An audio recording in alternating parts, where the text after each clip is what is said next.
पुल पार करने से पुल पार होता है, नदी पार नहीं होती। तीनों पंक्तियों में पार है। नदी पार नहीं होती नदी में धंसे बिना। नदी में धंसे बिना तो पुल का अर्थ भी समझ में नहीं आता। नदी में धंसे बिना पुल, नदी में धंसे बिना कितनी बार कहोगे भाई?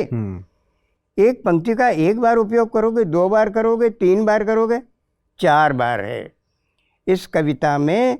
ये कविता 12-13 पंक्तियों की है, उसमें 4 बार ये पंक्ति आती है, नदी में धंसे बिना, नदी में धंसे बिना, नदी में धंसे बिना।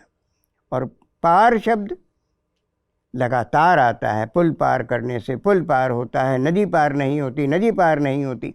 फिर कुछ भी नहीं होता पार, नदी में धंसे बिना, ना पुल पार होता है ना नदी पार होती। अरे कितना पार है!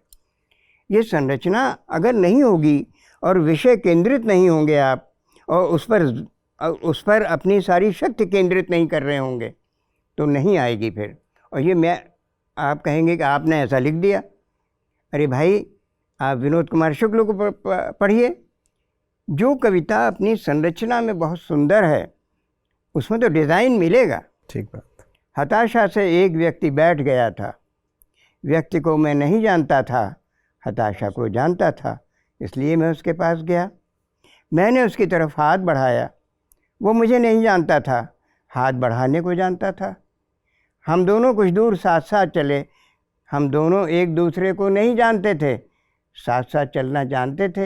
ये नहीं जानता था, जानता था, नहीं जानता था, जानता था, कितनी बार आ रहा है, एक डिज़ाइन की तरह, एक पैटर्न, गीत की तरह। ये गीति तत्व है। यानी आप स्ट्रक्चर पर बहुत ज़्यादा ध्यान देते हैं, सबको देना चाहिए। लेकिन मुक्तिबोध के बारे में आप कहते हैं उनके यहाँ स्ट्रक्चर नहीं है। स्ट्रक्चर है। मुझे कदम कदम पर चौराहे मिलते हैं बाहें फैलाए, एक पाँव रखता हूँ कि 100 राहें फूकती हैं, और मैं उन सब पर से गुज़र जाना चाहता हूँ। ये बात जो है, हालांकि ये बात अलग है कि ये क्वांटम फिजिक्स के स्टेटमेंट से आ रही है।